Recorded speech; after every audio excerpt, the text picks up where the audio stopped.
Essa semana a gente está participando aqui de um desafio no Office Resolve. E esse desafio é achar qual o nome do produto tem a quantidade mais próxima ou menor de uma quantidade que a gente digitou aqui em F4. E isso é feito com essa tabela aqui, que está de A1 até C9. O mais legal é que a gente está fazendo isso por vários aspectos. Na segunda-feira, nós fizemos isso na mão, criando uma função explicando as diferenças de conhecimento de Excel básico ou avançado usando o conteúdo dos meus livros didáticos da editora Senac, para a gente saber se a gente está no básico ou no avançado. Aí, na terça-feira, a gente fez junto com as inteligências artificiais para ver se as inteligências artificiais iam pelo lado básico ou avançado. Foi bem legal. Na quarta-feira, nós fizemos um VBA na mão, digitando ali, e eu expliquei o código passo a passo. E hoje a gente vai fazer um VBA com a ajuda das inteligências artificiais. O mais legal é que a gente está usando o mesmo desafio, que é esse desafio aqui, mas por aspectos diferentes, e você está aprendendo um montão de coisas. Hoje é momento da gente avaliar as inteligências artificiais e eu fiz de novo, usando a nossa amiga função matriz para texto, transformei a minha tabela em um texto, aí eu recortei esse texto daqui e joguei nas inteligências artificiais e criei o seguinte prompt. Eu tenho a seguinte planilha no Excel começando na célula A1. Colei aqui o resultado da função matriz para texto exatamente como ela veio. Depois, eu escrevi o seguinte no prompt, é um prompt só, tá? Agora na célula F4 eu coloquei um valor de quantidade. Quero colocar na célula F5 o nome do produto que tem a quantidade em estoque mais próxima da quantidade colocada em F4. Crie um código VBA que localize o nome e coloque na célula. E aqui eu cometi um erro, eu escrevi F4, na verdade era F5, de acordo com a quantidade. Mas eu quero deixar aqui para você ver que quando a gente estrutura o prompt direitinho, mesmo pequenos erros, a inteligência artificial consegue entender. Eu fiz isso no ChatGPT, ele gerou um texto, eu copiei o texto e colei aqui no ChatGPT. Criei um módulo aqui, ó, chamado ChatGPT e criei aqui, ó, colei aqui exatamente o código que ele me disse. Mas além disso, eu fiz isso também no Bard. Opa!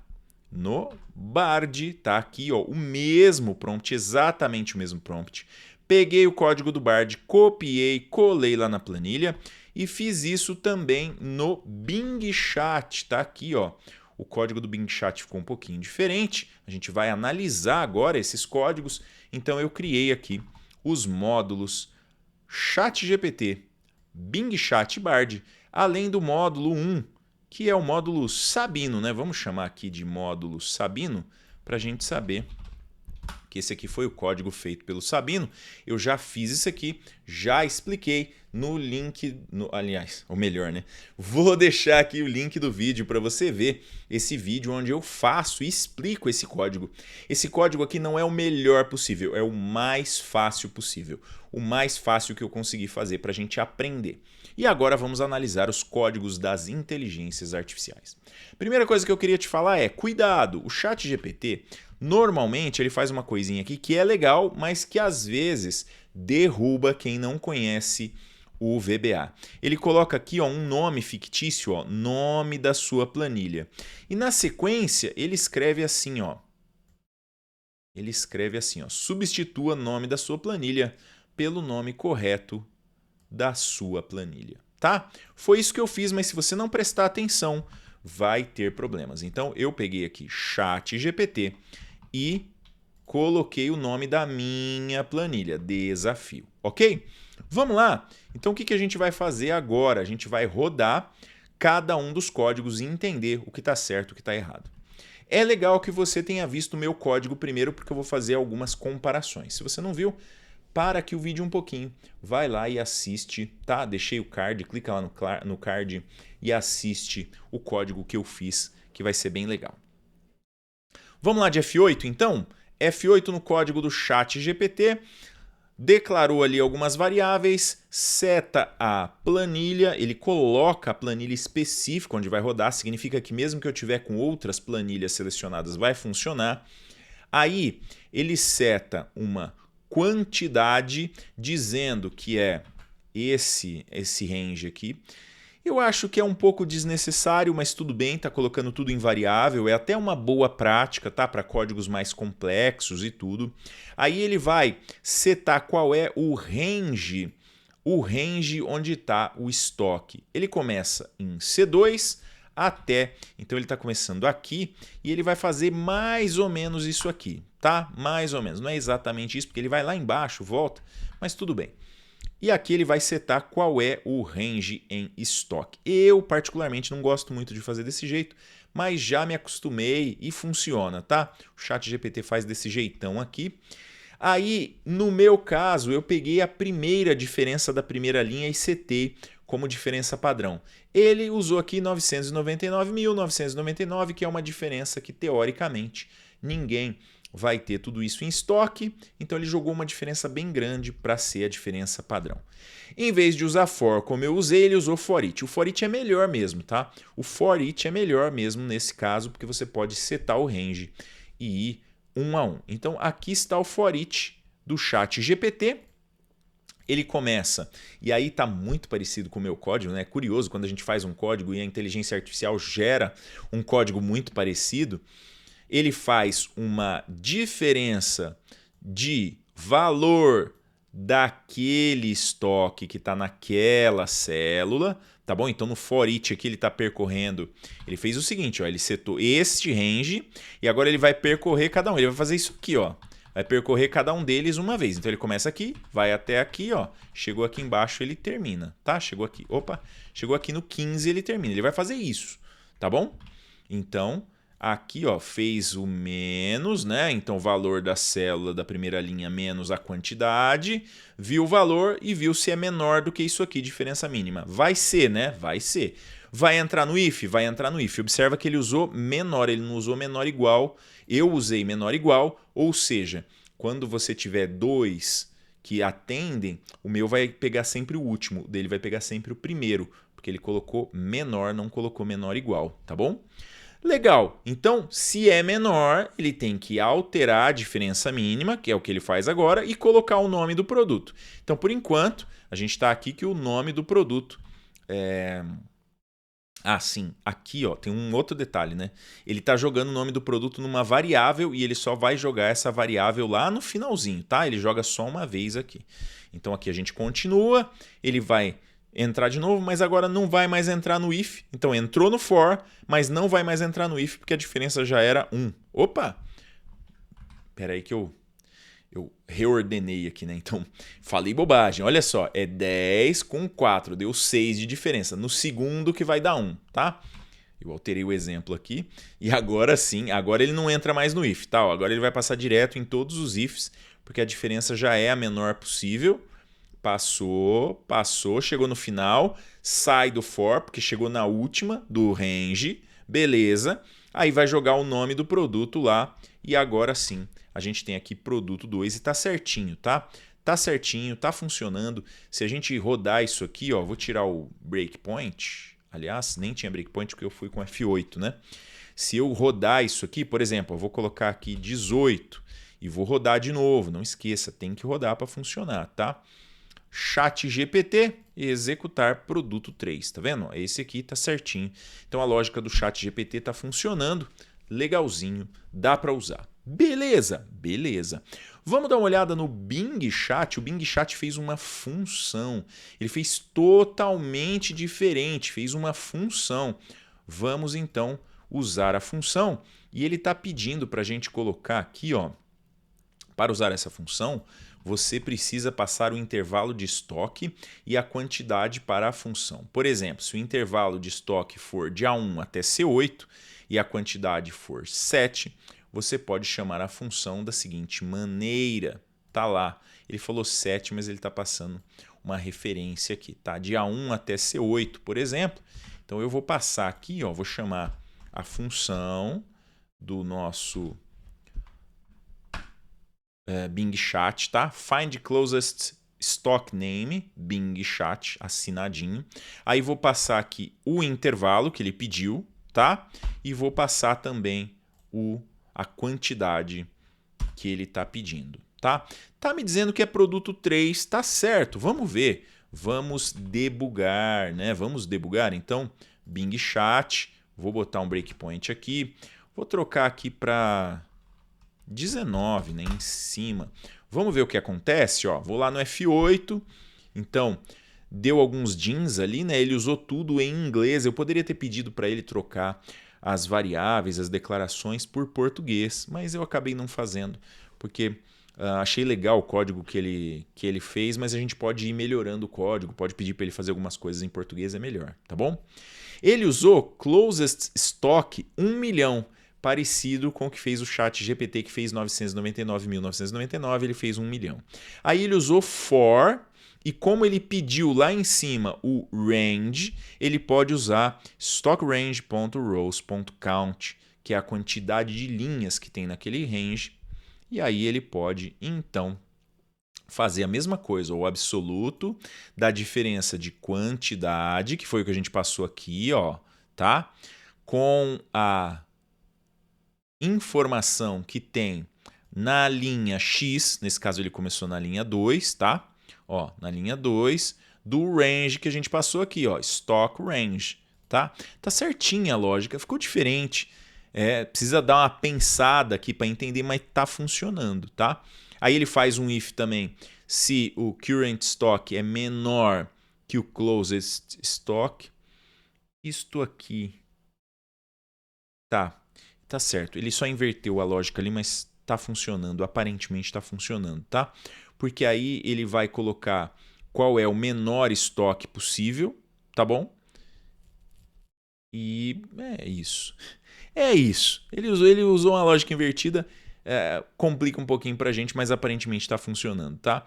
E aí ele coloca o closest stock name, armazena aqui, são variáveis aqui, ó. Current stock name, e current stock aqui, tá? Joga nas variáveis e depois aqui no final ele joga o nome como resposta da função, tá bom?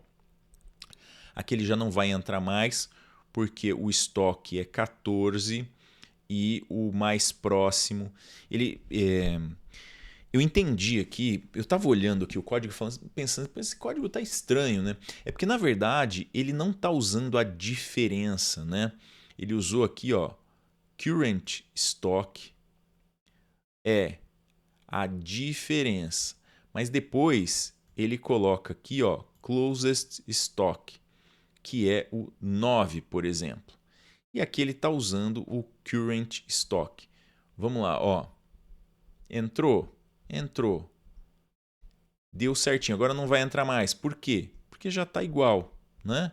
Ó, se o nosso closest stock é 0, significa que o mais próximo é 0. Já deu exatamente em cima, né?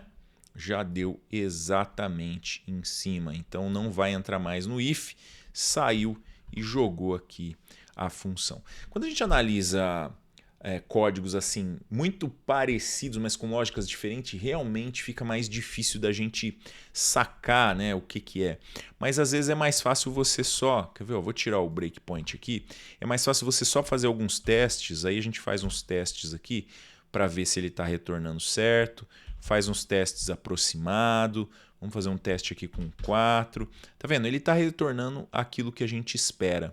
Tá bom? Como eu tinha dito, ó, ele retorna sempre o primeiro, porque ele usou menor, ao invés de usar menor igual como eu. Na minha função devolve sempre o último, né? O último mais próximo, na dele vai retornar sempre o primeiro mais próximo, tá? Eu vou me arriscar aqui a tentar explicar qual a diferença na lógica que ele está fazendo, mas é porque é o seguinte, ele disse o seguinte, ó, o closest stock, que é a quantidade mais próxima, ele jogou um valor altão lá, bem grandão. Depois, ele joga aqui sempre no closest, ou melhor, no current stock, essa que é a diferença. É isso aqui que bagunça um pouquinho. Ó. Ele não está olhando para o closest stock. Ele não está comparando. Na hora de comparar, eu e o chat GPT, nós comparamos aqui, ó, na hora de fazer o if, nós comparamos a diferença, tá vendo? Ó? Ele comparou, o chat GPT comparou a diferença, eu tinha comparado a diferença também, tá? Ó, comparei diferença com a ABS da subtração. E eu fiz isso aqui para tentar não ficar declarando um monte de variáveis, fazer do jeito mais direto possível, tá? Para alguns vai ser mais difícil, para outros vai ser mais fácil. Eu achei que fica mais limpo o código, mas eu fiz isso, o ChatGPT fez isso. Aí o Bing Chat, ele não está comparando o closest stock, ele está comparando o current stock, tá? Então ele vai comparar o current stock com, sim, o closest stock aqui. Então ele pega, faz a conta, joga nessa variável e aí ele diz o seguinte: essa atual é menor, né? É menor do que o closest stock, que é o que eu já tinha.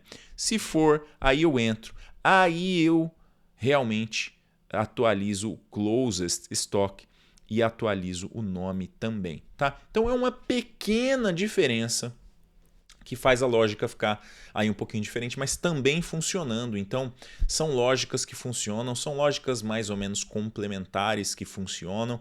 Eu dou a dica de você baixar esse arquivo aqui e testar, ver qual lógica para você faz mais sentido e você vai conseguir realmente entender direitinho, tá? O Bard, nós vamos analisar o Bard? Vamos, mas o Bard ele comete uns erros meio absurdos. Então já vimos no meu código, já vimos do ChatGPT, já vimos do Bing Chat, vamos ver o do Bard? Mas o Bard, assim, ó, começa pelo seguinte, quando eu copio aqui, eu vou mostrar o Bard, ele não indenta o código, eu já não gosto muito disso, tá? Então, já não é legal, eu não gosto de código que não está indentado. Aí a gente vem aqui com um pouco de boa vontade e dá uma indentada no código do nosso amigo Bard, né? Ele faz um for aqui, então vou jogar aqui, ó. Jogar o for aqui. E aí tem alguma coisa faltando aqui, né? Tem alguma coisa muito estranha. Tem um end if ali sem um if. Eu vou ver até se eu não copiei errado, ó. Tô aqui. Não, tem if sim, Sabino. Tem if sim. Tá aqui, ó. Tá estranho. É um if sem den, ó. Eu não copiei errado, tá? Tá aqui, ó. If. E não tem den aqui, tá? Não tem. Opa! Não vou nem tentar escrever. Eu escrever com o mouse, mas não vou. Não vou escrever com o mouse. Não tem den aqui, tá? Precisaria ter um den aqui. Isso é sintaxe, né? Então, o Bard, ele comete erros de sintaxe. Eu pedi código VBA, tá bom? Tá aqui. Eu confio que o Bard vai melhorar. Confio muito que o Bard vai melhorar, tá bom? Mas o código dele não é utilizável, tá? Eu vou até fazer o seguinte, ó, eu vou dar um F8 aqui e a gente vai ver alguns erros grotescos aqui feitos pelo Bard. Ele deu tipos incompatíveis, tá bom? Aí eu vou ver o que é tipos incompatíveis. Ele declarou S' como string, ou seja, um texto. Só tem uma curiosidade aqui. Esse é o padrão que eu uso e ele foi o único que usou esse padrão, que é você declarar as variáveis com a primeira letra do tipo da variável para ficar mais fácil. Isso aqui é um padrão bonito. Isso aqui é mnemônico, é boa prática, é um padrão bonito. Eu adoro fazer isso aqui porque o código fica muito mais bonito. Mas ele cometeu em seguida um erro grotesco, né? Ele fez um S', que é um texto, e aí aqui ele tenta fazer um for com esse S', ou seja, o for precisa de um número e não dá, e aí dá erro. E não dá, não funciona o código do Bard. Eu poderia até fazer assim, não, Sabino, vamos ter boa vontade, né? Vamos fazer aqui um long, aí a gente deixa S' para não dar nenhum problema, e a gente começa. Aí ele vai faltar o den. Aqui está faltando coisa de sintaxe, tá? Está faltando coisa básica de sintaxe de VBA. Então, por enquanto, não sugiro utilizar o Bard como VBA. Eu vou continuar usando, para ver se a gente consegue observar as evoluções, tá? Mas por enquanto não estou recomendando o Bard, tá bom? Vamos lá, vamos ver a quantidade. Cells, ó, ele aqui cometeu mais um erro, né? Ele usou Cells F4,1. Tá errado, Bard, tá errado. Sintaxe muito errada, sintaxe VBA muito errada do Bard, tá? Não dá para usar esse código do Bard por enquanto, ok? Então vamos largar o Bard para lá e vamos dizer que tanto o Bing Chat quanto o Chat GPT responderam adequadamente e o código funciona. Então você poderia usar os códigos dessas duas inteligências artificiais para utilizar aí no seu dia a dia, e uma fez função, o outro fez sub, ou seja, ajuda bastante. Eu vou também aproveitar aqui para te falar que a gente está colocando esta planilha lá no officeresolve.com.br. Você vai lá no officeresolve.com.br, cria o seu login para você virar membro do site e aí você vai entrar no grupo, que é o grupo onde a gente compartilha essas planilhas. Deixa eu mostrar aqui, né? Sabino, mostra aí o site para gente ver como faz isso aí que você está falando. Vou mostrar o site aqui, ó, o Office Resolve, site bonitão. E aí você tem aqui, ó, grupos lá em trilha, você tem grupos disponíveis. E nos grupos disponíveis você vai ter o grupo arquivos e planilhas. E nesse grupo aqui você vai conseguir a versão mais atualizada, e aqui você pode procurar pelo desafio Procure Referência ou vem aqui em Files e aqui, ó, desafio Procure Referência. É esta planilha que a gente está fazendo, atualizada com todos os vídeos da semana. Você pode baixar para você estudar, para você ver os códigos, para você ver as funções, tudo que a gente fez essa semana aqui está disponível para você lá no officeresolve.com.br. Estamos fazendo vídeos diários, não esqueça, se cadastre, ó. Se inscreve no canal, segue a nossa página no LinkedIn. Não esquece de deixar aqui nos comentários o que você quer ver aqui no Office Resolve. E também compartilha esse vídeo para que outras pessoas possam aprender um pouco com a gente. Eu vou ficando por aqui, mas com certeza a gente ainda vai ver mais coisas sobre esse mesmo exemplo. Estamos fazendo muito conteúdo. Eu quero ver você aqui no Office Resolve. Um abraço, até o próximo vídeo.